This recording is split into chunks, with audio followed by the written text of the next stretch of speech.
বিসমিল্লাহির রহমানির রহিম। আলহামদুলিল্লাহ, সমস্ত প্রশংসা মহান আল্লাহ পাকের, যিনি আমাদের আদি পিতাকে প্রতুল রূপে সৃজন করে তার নিজ ভাণ্ড থেকে আত্মা দিয়েছিলেন। আদি পিতা সেই আত্মা পেয়ে আত্মায় আত্মবান হয়ে মহারবের প্রশংসায় বলে উঠেছিল আলহামদুলিল্লাহ। আমরাও সেই অনাদিকালে সেই পিতারই মতো আকার সুরাতের মানুষ হতে পেরে, তাই আমরা যার যার নিজ নিজ আকার সুরাতের দিকে লক্ষ্য করে একবার বলে উঠি আলহামদুলিল্লাহ। অতঃপর যে নবীন নবুয়তে আমরা এসে হাজির হয়েছি, তিনি হলেন বিশ্ব নবী, সকল নবীন নবী, সকল কুল মাকলুকাতের নবী এবং এই ইসলাম ধর্মের প্রচারকারী এবং প্রতিষ্ঠাকারী সেই নবীর শানে একবার খাস দরুদ শরীফ পাঠ করি। আল্লাহুম্মা সাল্লি আলা সাইয়্যিদিনা মাওলানা মুহাম্মাদ ওয়াসিলাতু ইলাইকা। উপস্থিত আমার প্রাণপ্রিয় মুর্শিদ এবং এই দিনী যুগের হেদায়েতি ভাই ও বোনেরা এবং আজকের জালসার মধ্যমণি আমার জাহাঙ্গীর ভাই, যার মাধ্যমে সারা বিশ্বের মানব জাতিকে জানাই সালাম, আসসালামু আলাইকুম ওয়া রাহমাতুল্লাহ। আজ সোমবার, প্রতি সোমবারের ন্যায় আমার মুর্শিদ পাকের উদ্যোগে এই অনুষ্ঠান হয়ে থাকে। তো আজও আমরা সেই অনুষ্ঠান করতে চলেছি। তো আমাদের অনুষ্ঠানের মূল উদ্দেশ্য, যে বুনি মানব, সৃষ্টির মানব, তারা সেই নবুয়তি সত্যের ভিতরে এখনো রয়ে গেছে। তো নবী যখন ওফাত হয়েছে বিদায় হজে উনি বলে গেছেন, তো সে কথাটাও আমরা আজও পর্যন্ত ধ্যানে জ্ঞানে আনতে পারতেছি না। কেননা যে নবী ওফাত হওয়ার পরে নবী বলেছে আর কোনো নবুয়তি দরজা খোলা নেই, নবুয়তি দরজা সব বন্ধ হয়ে গেছে।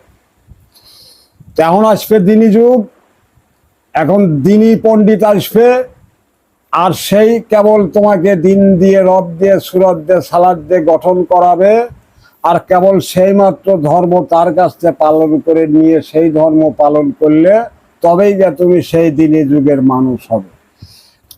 তো বিষয় হলো যে তারপরেও আমরা সেই হজ, আজ মদিনা শরীফে যাইতেছি, কাবা শরীফে ইলহাম করতেছি, কিন্তু আল্লাহ পাকের যে কোরআন যেগুলো ঘোষণা করে ওখানে আমরা কখনোই লক্ষ্য করতেছি না। কেননা যে আমার ভান্ডর ভিতরে সেই কাবা, যে কাবা আর কেউ দিতে পারে না, একমাত্র মুর্শিদ আমির দিয়েছে সেই মূল কাবা। আর সেই কাবাটাই হলো সেই আল্লাহর কাবা। নিজের হাতে নিজ সুরতে সেই কাবা তৈয়ার করছে সেই আল্লাহ। আর সেই কাবাটাই সেই মুর্শিদ পাক কেবল মুর্শিদ আমিরই দিতে পেরেছে, আর কেউ না। কেননা উনি কেবল আদম নুরি বলে দাবি করেছে, আর আল্লাহ কেবল ওই আদম সুরতই ঘোষণা করেছে যে আমাকে দেখতে হলে আদমকেই দেখতে হবে। আমি সেই আদম সুরতই বা আমার সুরত দিয়ে আমি আদমকে সৃজন করেছি। তাহলে এখন সেই আদম নুরি প্রকাশ হওয়ার পরে সেই দিনী যুগ প্রকাশ হয়েছে।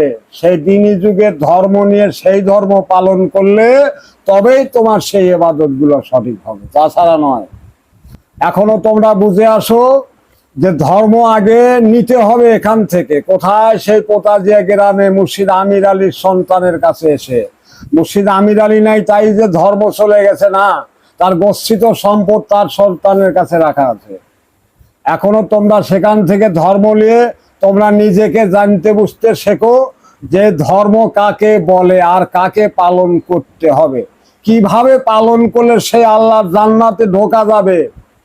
মিয়া এক কাঠা চাইল দান করলেই তোমাকে বড় বড় জান্নাত দেয়, ওকে জিজ্ঞাসা করো সেই জান্নাতে রাখার সুরতটা কি, আর সেই জান্নাতে কারা কারা থাকে ওকে একটু জিজ্ঞাসা করো যে তোমাকে জান্নাত দেয়, তুমি তার জান্নাতেই খুশি, কিন্তু তুমি তো জানো না সেই জান্নাতে রাখার সুরত কি, জান্নাত কিভাবে তৈয়ার করতে হয় আর কিভাবে জান্নাতি হতে হয়, তার কোনো কিছুই বিশ্বের মানব জাতি জানে না। যে কারণেই তারা বুড়ি মানব, সেই জংলা মানব ধর্মের ভিতরে যখন নিক্ষেপ হবে বিশ্ব মানব জাতি, যে যখন তার জীবন ব্যবস্থা হয়ে যাবে, যখন সে সত্যের পার দাঁড়াবে, কখনোই খারাপ কাজ করতে পারে না। খুব খেয়াল করো, আগে সেই ধর্মটাকে গ্রহণ করো। কারণ আমি যদি অন্যায় না করি, তোমার ওই থানা কাছারি দিয়ে কি হবে? আর এই হুকুমটা তোমাকে দিবে কে, দিয়েছে কে? কারো যোগ্যতা হয় নাই, একমাত্র মুর্শিদ আমির দিয়েছে।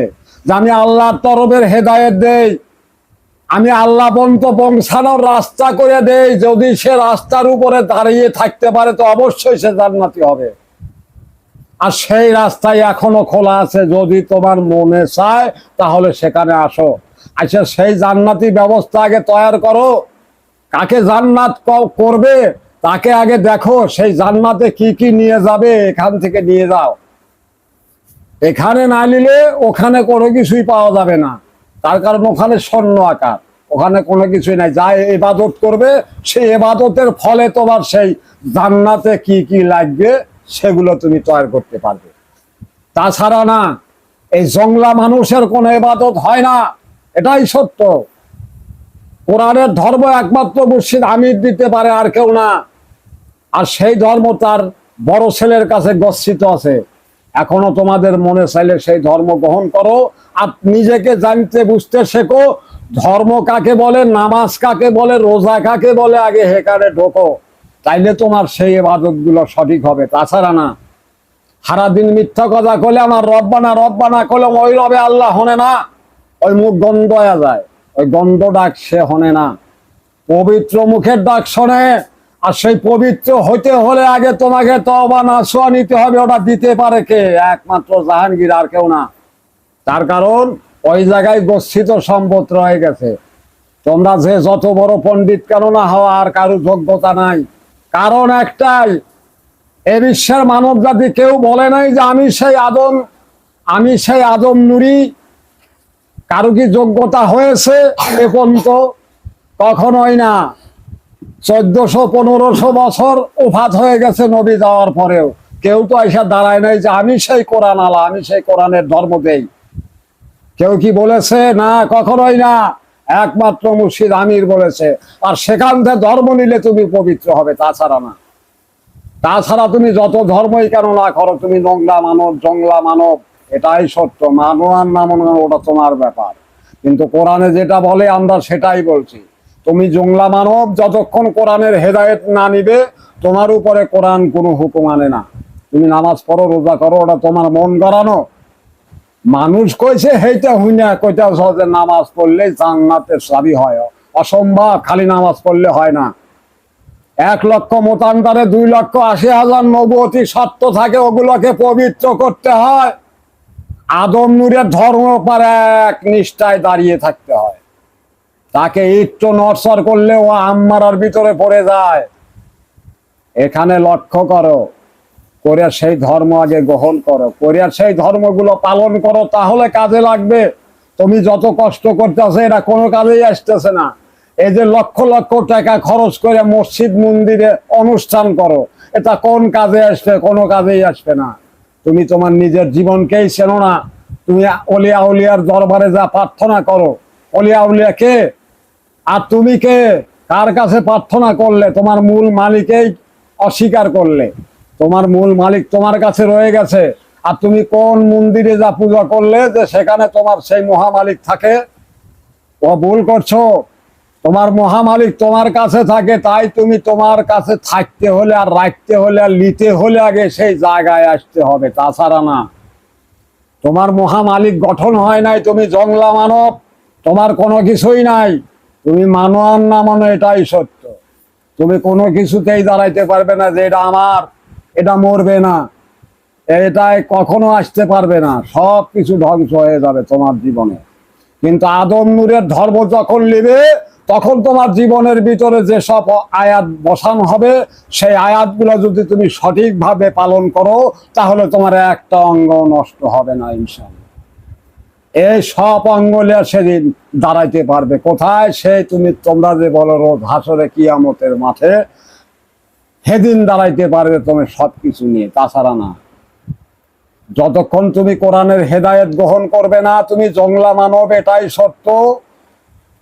তো যা হোক, আমি দুর্বল মানুষ, মূর্খ মানুষ, আর কি বলবো। তবে আমাকে মূর্খ ভাবো, পাগল ভাবো, যা যেটাই ভাবো, কিন্তু আমি আদম নূরের সত্য কখনোই মিথ্যা বলতে পারবো না। আদম নূরের সত্য আমি বলতেই থাকবো। আমি আদম নূরের হেদায়েতে একটা সন্তান, আমার এটাই পরিচয়, তাছাড়া কিছু নয়। তো যা হোক, আজকের মতো এখানেই বলা বক্তব্য সমাপ্ত করছি। সুবহানাল্লাহি বিহামদিহি, সুবহানাল্লাহি আলিউল আযীম। সবার প্রতি আমার সালাম। আসসালামু আলাইকুম। ওয়ালাইকুম আসসালাম ওয়া রাহমাতুল্লাহি ওয়া বারাকাতুহু।